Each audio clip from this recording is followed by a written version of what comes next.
everybody? Welcome back to the channel. Today I want to talk about some crypto legislation that has been playing to our favor, which is really good. We are so early in this space, and I hope everyone has been holding up in the current market downtrend, not really paying too much attention to the price because that is a big distractor when it comes to the bigger picture.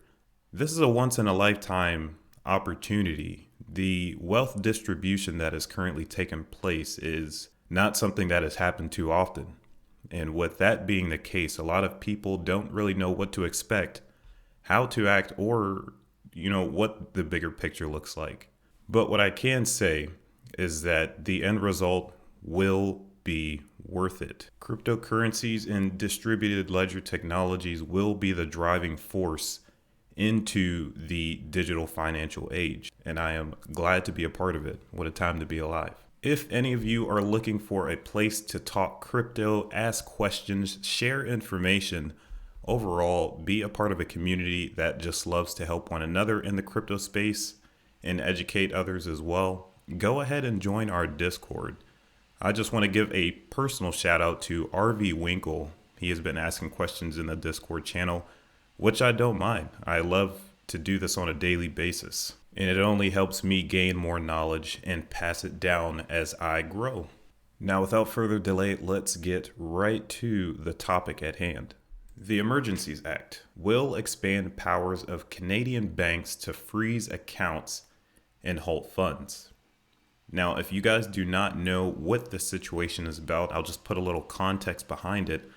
There has been a protest going on in Canada due to some events that the public does not agree with. And what they did is wanted to hold a peaceful protest by blocking the roads. And what the government did was expand their reach of the Emergencies Act, which is typically used for terrorist activities, threats to national security, and things of that nature to protect their country. But they expanded it to include the trading and funding of these protesters to continue their protest peacefully and freeze their accounts, hold their funding into cryptocurrencies and into fiat currencies. And that's basically just a brief overview of the situation at hand. And the reason why I wanted to talk about it is because of what the thumbnail states. This is the reason why we need crypto legislation. And I also hope the US is taking notes at our brother country, because this is the exact reason why crypto exists. The Genesis block of Bitcoin was mined approximately a year and a half after the 2008 financial crisis. And this is to project an idea that an uncorrelated asset with sound money principles can exist. And it does exist for anyone because it is a permissionless asset for anyone to invest and protect their wealth, or to trade with anyone they want to, because it is specifically focused on peer-to-peer. You can transact with one another without a third party, without a middleman, which makes the situation even more wild to think about, because you would never have thought, years ago that we would be discussing who we give our money to and how we do it, or even why, without being questioned by a higher power. And that brings me on to my next tab. And I just want to give a huge shout out to Congressperson Warren Davidson, who is submitting a bill that is called the Keep Your Coins Act.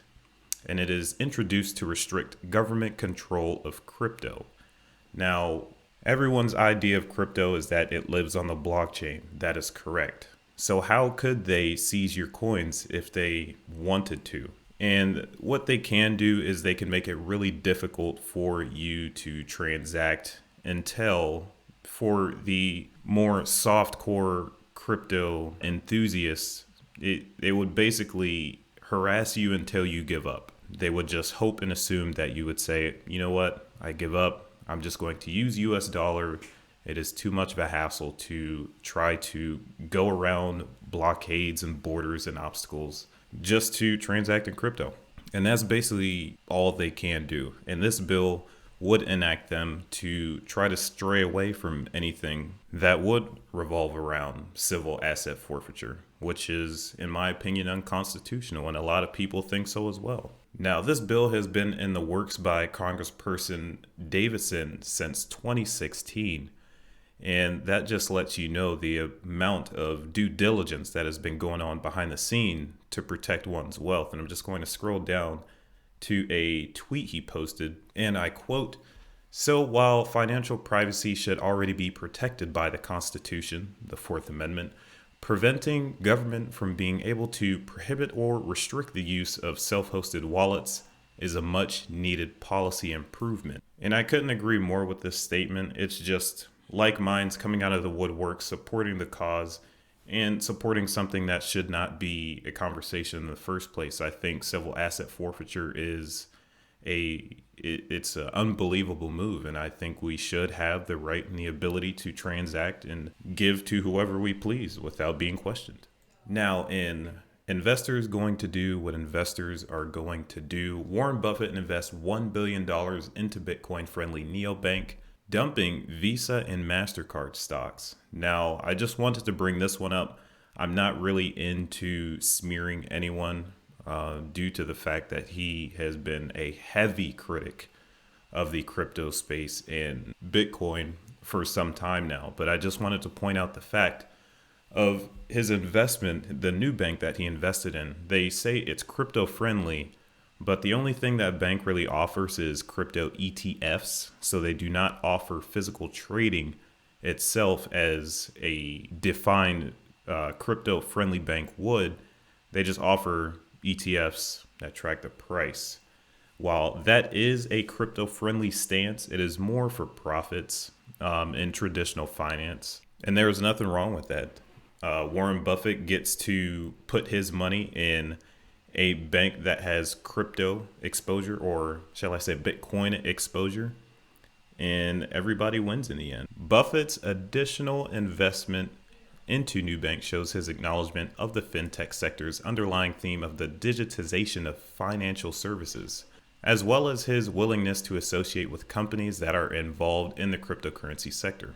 He has been opposed to the space for a very long time, and I mean, if you are a successful investor that has any respect for the investing game, I think you would be insane, I guess, to not have at least a bit of exposure, whether it's direct or indirect, into the crypto space. Like I said, this is the driving force of the digital financial system of the future. So whether you want to get into the technology itself, Web3, NFTs, Metaverse, and things like that, I don't think you could go wrong with a little bit of exposure.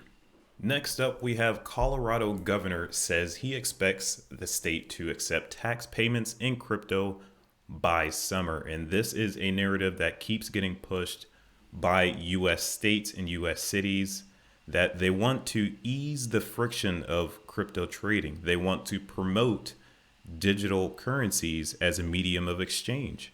And I will post up on the screen an article that I covered a few weeks back on Twitter. And they want to set a bare minimum of the amount of crypto you can spend that will negate capital gains tax for you as an individual, to foster and promote the exchange of digital assets, which is really nice when you think about the idea of getting 5% on your Bitcoin from NEXO, which is what I do, and I could spend that every day. That's still a bill in its proposed state. So it's not like the bill has been approved already, but it is still in the works. The idea of being able to spend my Bitcoin that I already earn an interest on in the future, definitely no time soon. I am not willing to part from any of my crypto as of right now. In the future, that is definitely an idea I can get along with. Next bit of legislation news we have is US lawmaker introduces a bill for government-backed insurance of qualified stablecoin. Now, the first impression that I get from this is, okay, so now we're getting the FDIC involved in stablecoin issuers. So whether that is USDC, USDT, or the Pax US dollar, All stable coins are going to be audited very soon and will be protected under this qualified stablecoins bill.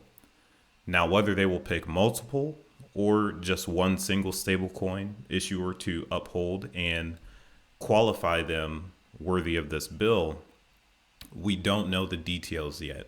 That also lets me know that the future of a digital dollar, I really do hope that they use infrastructure that has already been built, which is something that already exists in the crypto space. And they basically just adopt and, kind of integrate our current financial system into the infrastructure of crypto, making it a smoother transition, but also benefiting the early investors when it comes to picking winners, whether that's a stablecoin on Cardano or a stablecoin for another platform. Not too sure of many other platforms who issue stablecoins.